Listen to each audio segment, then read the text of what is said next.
네, 지금 현재 경찰이 경기도 의정부시 사패산에서 50대 여성이 살해된 사건의 피의자인 정모 씨 검거에 대한 브리핑을 실시하고 있습니다. 경찰에 네, 검거되는 들어보겠습니다. 과정에서 금품을 강취할 목적으로 피해자를 살해하였다고 자백하고 현장에서 발견된 족적과 대조한 결과 문양 및 치수가 일치하여 긴급 체포하였습니다.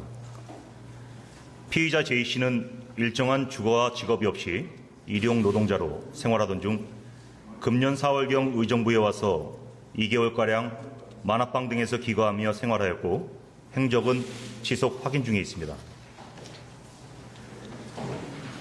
피의자는 범행 당일인 6월 7일 오전 10시경 사패산에 올라가 미리 구입한 소주 한 병을 마시고 3시간가량 잠을 자고 일어나 그 일대를 배회하던 중에 오후 3시경 사건 발생 현장에서 혼자 음식을 먹고 있는 피해자 A씨를 발견하고 금품을 빼앗을 목적으로 뒤로 다가가 왼팔로 피해자의 목을 감고 조르고 오른 주먹으로 머리를 2회 가격하여 살해한 후에 가방 안에 있는 지갑을 강취한 것입니다. 이 과정에서 피해자가 쫓아오지 못하게 하려고 바지를 내렸으나 성폭행은 하지 않았다고 진술하고 있고 DNA 분석 등으로 보아 성폭력은 없었던 것으로 보여집니다. 다만 죄를 가볍게 만들 의도로 거짓 진술을 할 가능성이 있어 모든 가능성을 열어두고 수사를 전개하고 있습니다. 경찰은 지난 11일 피의자의 진술을 토대로 등산로 일대를 수색하는 과정에서 피해자의 신용카드 등이 담긴 지갑을 발견하였습니다. 피의자 제이 씨는 피해자를 살해하고 도주 후에 자신의 휴대폰으로 뉴스를 검색하면서 경찰 수사에 대한 압박을 느끼고 양심의 가책을 느껴서 자수하기로 마음먹었다고 진술하고 있습니다. 우리 경찰은 앞으로 피의자 제이 씨에 대해 추가 조사를 거쳐 상세한 범행 경위, 여죄 등이 있는지에 대해서 수사를 집중할 계획입니다.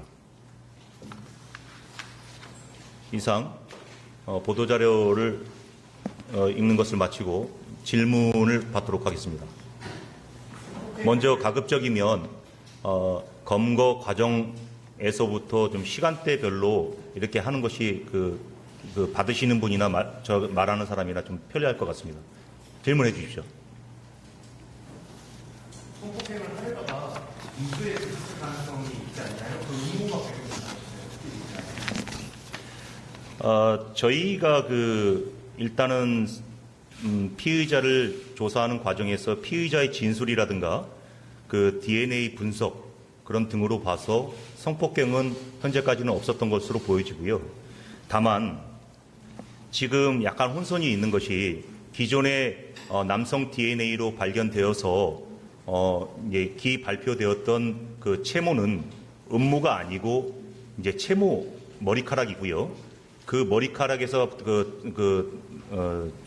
채취된 DNA와 피의자의 DNA는 일치하지 않는 것으로 밝혀졌고요. 다만 피해자의 목 부위, 그다음에 상의 티셔츠, 그다음에 하의 검정 바지에서 검출된 YSTR이라는 남성 유전자가 피의자의 것과 동일한 것으로 검출됐습니다. 다시 한번 말씀드리지만 돗자리에서 발견된 채모는 음모가 아니라 머리카락이고요. 그것은 피의자의 것과 동일하지 않는 유전자입니다. 그런 정황들을 전부 다 살펴봤을 때 성폭행은 없었던 것으로 보이지나 그래도 피의자가 허위 진술을 할 가능성을 배제할 수 없기 때문에 다각도로 성폭행 여부까지 조사하고 있습니다. 그래도 쫓아오지 못하게 하려고 바지를 내렸다는 건 좀 너무 엄격하지 않아요? 저희가 사건 현장에 맨 처음 출동해서 현장 상황을 봤을 때도 그 부분과 관련돼 가지고 하의가 벗겨졌다는 이 표현이 어디까지 벗겨졌느냐에 따라서 성폭행에 대한 시도가 있었는지 아니면은 성폭행이 이루어졌는지 여러 가지를 판단할 수 있었을 텐데요.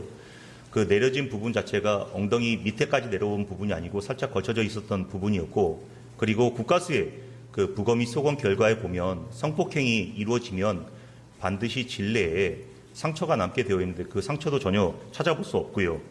그리고 피해자의 입술, 그다음에 가슴, 귓볼, 구강 내에 어떠한 것도 네, 지금까지 사패산 살인 사건에 대한 경찰 측의 브리핑을 함께 들어보셨습니다. 네, 피의자 정모 씨는 금품을 빼앗기 위해서 범행을 저질렀으며 성폭행은 하지 않았다고 밝혔다는 내용도 들어있었습니다. 또한 수사 압박의 자수를 결심했다는 내용도 함께 들으셨는데요. 보다 자세한 소식은 들어오는 대로 다시 한번 전해드리도록 하겠습니다.